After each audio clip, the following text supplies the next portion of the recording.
The Predator, a story about worshiping teeth, murder, and questionable actions. Our story starts out with Sanjin, just a typical guy that works at a convenience store.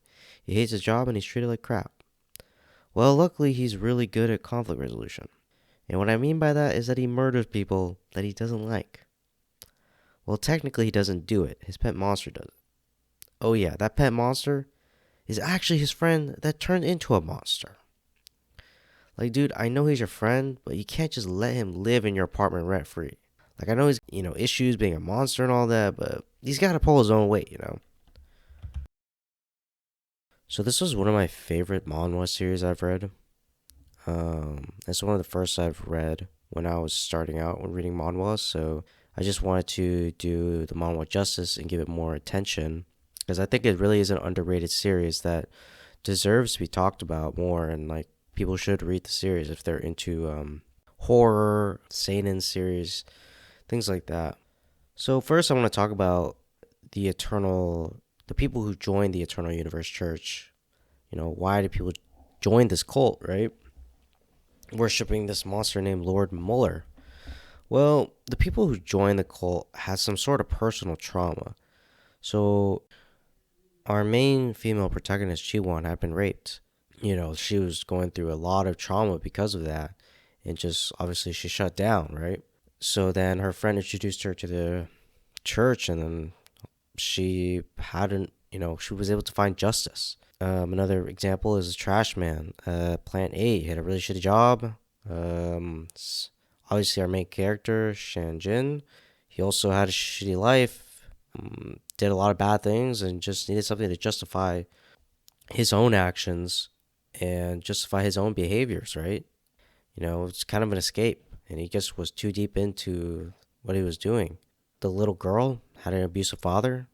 She was kind of already born into the cult, but she believed in the cult because of what happened with the Seon eating her dad, right? Granting her wish.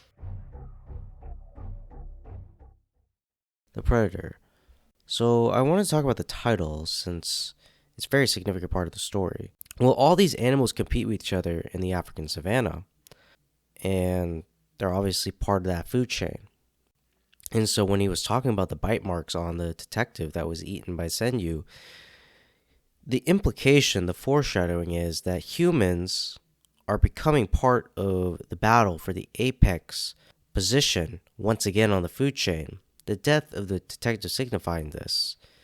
That change coming, and we see this throughout the story constantly. The food chain is always, getting talked about. Chapter 11, chapter 15, essentially survival of the fittest. And with this, this foreshadows the evolution that occurs throughout the rest of the story about Senyu being this new breed of human, something that's stronger than humans, something smarter than humans. And this really, it really get introduced to this idea in chapter 22, which is about evolution and how this evolutionary biologist makes these, YouTube videos, NewTube in a Korean manhwa about, the origins, evolution of these monsters, new humans, as he calls them.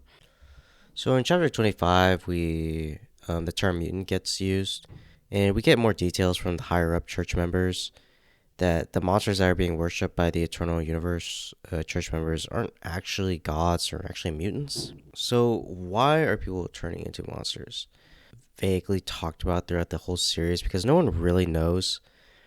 So there's a bunch of theories that go thrown out. Like, for example, only bad people turn into monsters. Like, for example, chapter 35, chapter 14 gets talked about. People are eating something weird that's kind of given by the evolutionary biologist on YouTube. The scientific and religious reasons, right? So scientific being mutations, evolution, things like that. Religious reasons by the universe church members, judgment from God. People are being bad, so they're finally being judged by Lord MOLAR. Like the just world phenomenon that religious people are applying to their situation. In this case, the religious people being the universe church members.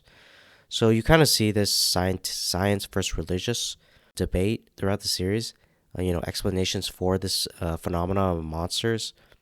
So if something unknown happens to people, they give a scientific explanation and they give a religious reason for these phenomenon, right? That's happening.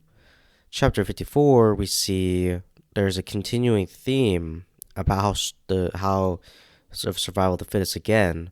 So perhaps this is a natural thing that's going on, another scientific reason that's given throughout the series, but we're never giving concrete answers as to why these monsters are appearing, right?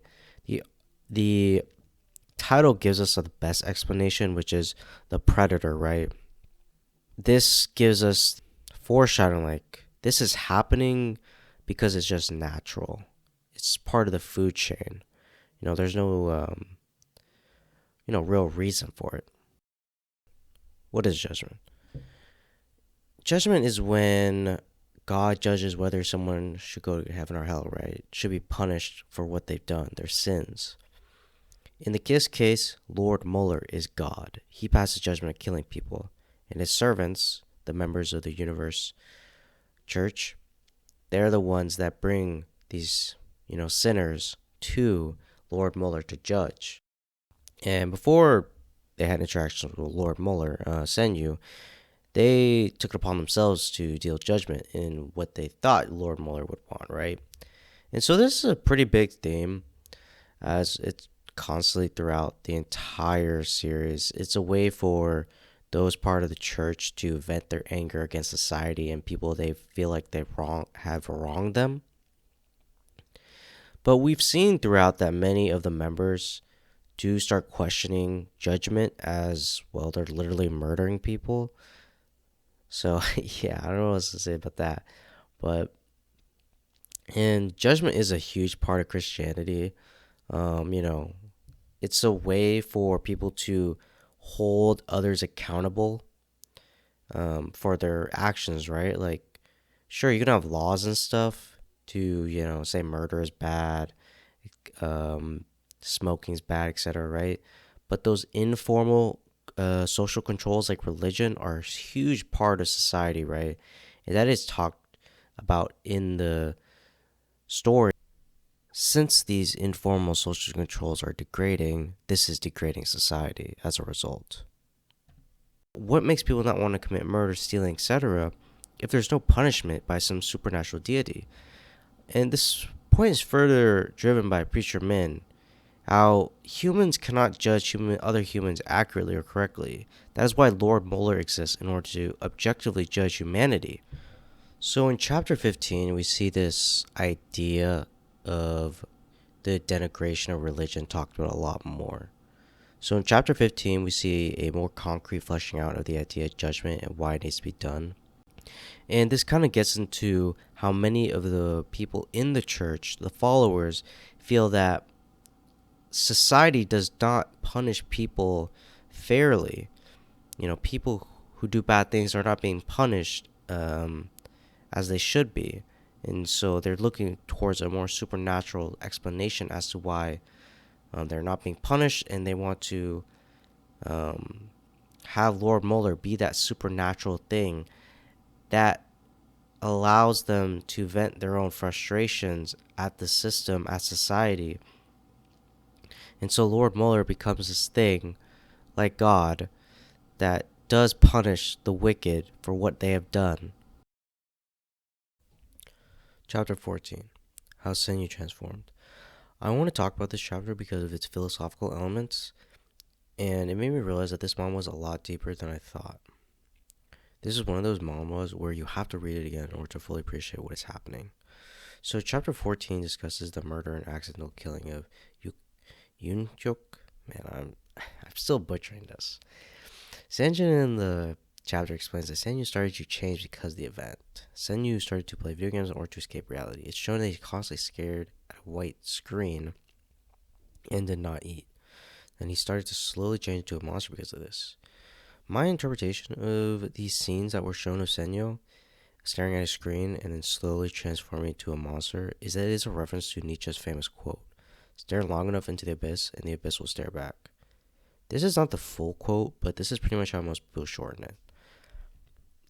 And I think the evidence is pretty compelling for this interpretation of mine that this is a reference to Nietzsche, and I'll lay out the evidence. So, the murder of his friend ate at him. He started to believe that he was a monster because of it. He stared at his screen. What does the screen represent? The abyss. What did he see in the screen? Himself, a monster. Since then, you started to think he was a monster, he became a monster. Stare long enough into the abyss, and the abyss will stare back. If you made it this far into the video, thank you so much for watching the video and listening to this terrible rant. It went a lot better in my head than I thought. It's kind of like most things in life. You're like, oh, it's going to go great. And then it doesn't go as good.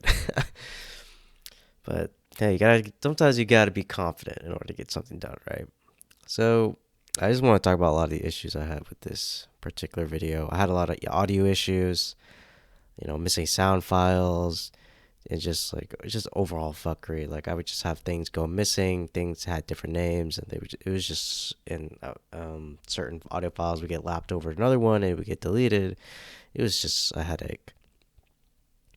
And yeah, I just had a lot of software editing issues. It's like my first time, and I just couldn't get it done. Had a lot of missing pictures as well, so really, really made it frustrating because I had certain pictures for certain parts of the video and they just went missing, and then it was just such a mess to try to get those pictures back. I was just like, I can't deal with this right now. Sorry for the mouth breathing. A lot of mouth breathing, a lot of breathing in. Sorry, I'm still recovering from being sick, so I think that's might contribute to it. Also, my mic is picking that up, so yeah, I think that's another problem. And just still recovering from my sickness. I had a little sickness. Please go support the series on WEBTOON and go support the author because I think they did a good job on this series. And it was short, it was only 56 chapters, so definitely worth reading in a day or two. And I just wanted to also talk about, there were a lot of things I did not cover in this video. There's a lot of little details.